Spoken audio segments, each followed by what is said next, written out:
Melati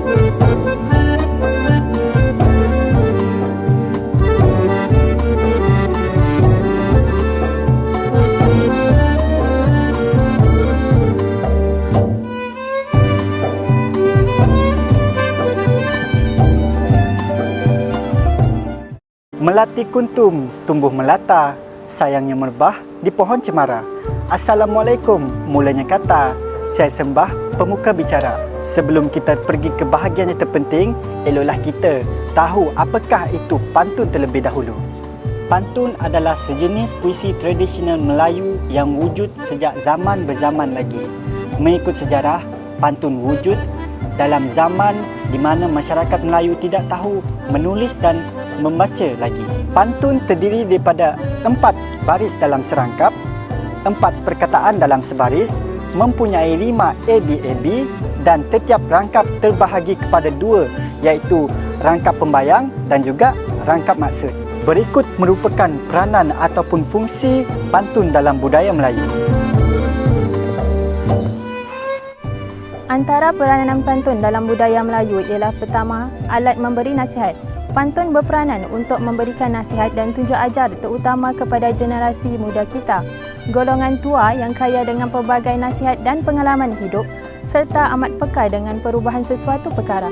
Mereka selalu menggunakan pantun sebagai kaedah memberi peringatan. Contohnya, pantun kiasan dalam antologi Anak Laut yang jelas menolak sebarang usaha suka membazir dalam kehidupan manusia itu. Jelaslah, pantun boleh secara diam-diam memberi nasihat kepada masyarakat untuk menjadi lebih baik pada masa hadapan. Contoh pantun memberi nasihat. Tikar pucuk, tikar mengkuang. Alas nikah Raja Melayu. Ikan busuk jangan dibuang. Buat perencah si daun kayu. Yang membawa maksud, perbuatan membazir adalah suatu amalan yang merugikan.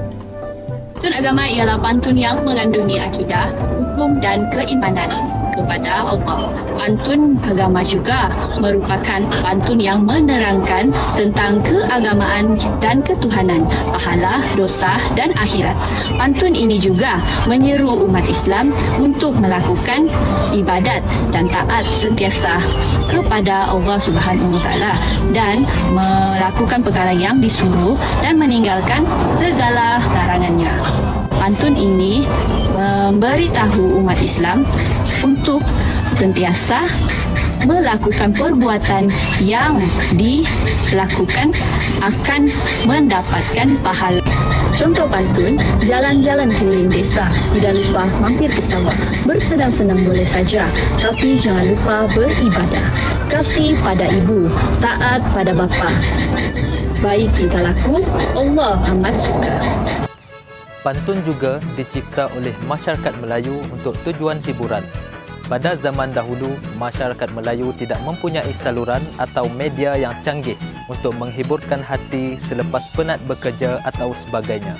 Maka, pantun menjadi salah satu alat untuk mereka mengubat lara di hati serta menimbulkan rasa keriangan dalam kehidupan seharian. Selain itu, ada juga pantun yang dijadikan lagu untuk hiburan seperti lagu Dondang Sayang.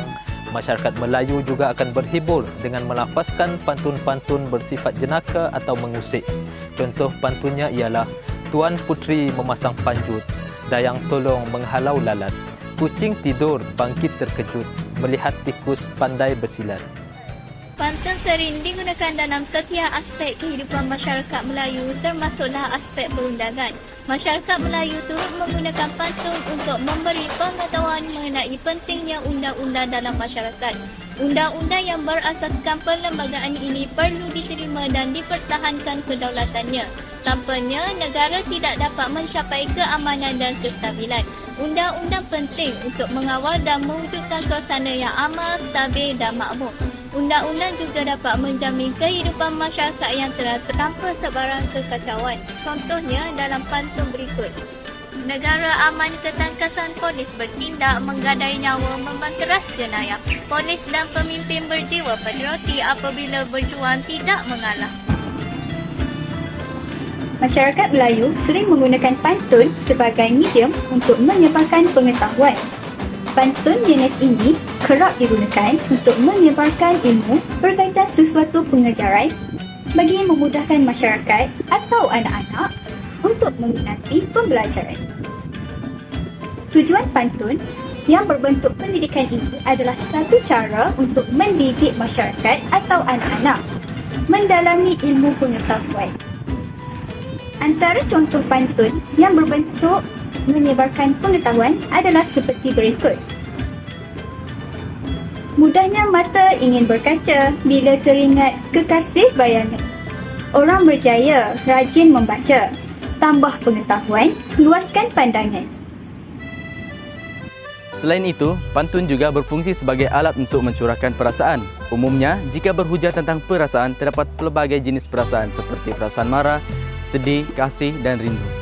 Kebiasaannya, pantun digunakan sebagai wadah untuk mencurahkan perasaan, kasih, dan rindu. Perasaan ini merupakan lumrah yang dirasakan oleh setiap orang. Perasaan ini biasanya datang jika kita sudah lama tidak bertemu atau bertukar kabar kepada seorang. Selain itu, perasaan dapat hadir pada bila-bila masa sahaja, sama ada kepada diri sendiri, pada sahabat, keluarga maupun kekasih hati. Sebagai contoh pantun, daun melati warnanya hijau, bunga melati putih warnanya. Nasib sedih anak perantau, selalu rindu pada keluarga. Sapu rumah hingga bersih, atapnya satu dia bawa pergi.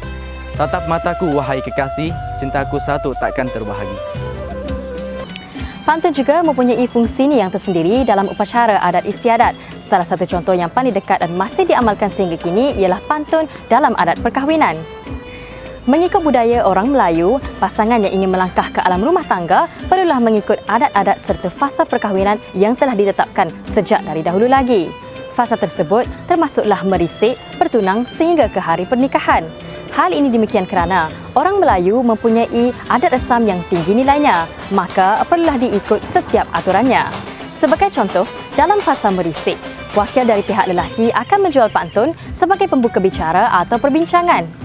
Pantun yang dijual kebiasaannya menyatakan hasrat serta tujuan kedatangan mereka ke rumah wanita yang hendak dirisik atau juga sebagai pertanyaan akan status wanita tersebut. Contoh bagi pantun merisik berbunyi, pokok kerini jangan dipanjat, kalau dipanjat patah dahannya. Datang kami, datang berhajat, bunga di taman siapa empunya. Pantun tersebut pula dibalas oleh wakil dari pihak perempuan sebagai jawapan kepada pertanyaan daripada wakil pihak lelaki tadi. Setelah berbalas pantun, barulah perbincangan diteruskan sehingga mencapai kata sepakat. Akhir sekali, peranan pantun ialah sebagai alat sindiran. Menurut Fatimah Busu 1992, menyatakan bahawa kesopanan merupakan cara hidup dalam kalangan masyarakat Melayu terbit dari sifat segan dan malu. Maksudnya ialah mereka tidak suka berterus terang dan jujur. Pengertian-pengertian yang lain sering ada di sebalik rangkai kata yang dituturkan oleh mereka. Oleh itu, lahirlah pelbagai bentuk bahasa kiasan bertujuan memberikan gambaran sikap rendah diri dan kesopanan dalam kalangan masyarakat Melayu semasa membuat teguran ini. Selain itu, sikap sindir menyindir turut memainkan peranan sewaktu sesuatu fikiran disampaikan. Hal ini bertujuan supaya mesej yang disampaikan oleh seseorang itu adalah berkesan dan indah. Antara contoh pantun sebagai alat sindiran ialah apabila di hulu tiada tenang, di hilir sahaja sampan berlabuh. Apabila selalu menista orang, akhirnya saudara menjadi musuh. Jelaslah bahawa kedudukan pantun begitu penting dalam kehidupan seharian masyarakat Melayu. Hal ini dikatakan demikian kerana pantun Melayu ini merupakan alat komunikasi dan banyak digunakan dalam kehidupan seharian masyarakat Melayu pada suatu ketika dahulu. Sebagai contoh, pantun Melayu digunakan untuk menzahirkan penghargaan. Seterusnya, pantun juga digunakan sebagai alat dakwah, sindiran, mencurahkan perasaan dan sebagainya. Jadinya, saya akhiri video pada hari ini dengan serangkap pantun. Dari Kedah ke Pekansari beli suasa di Kota Tinggi. Selesai sudah tugas diberi di lain masa bersua lagi. Sekian, terima kasih.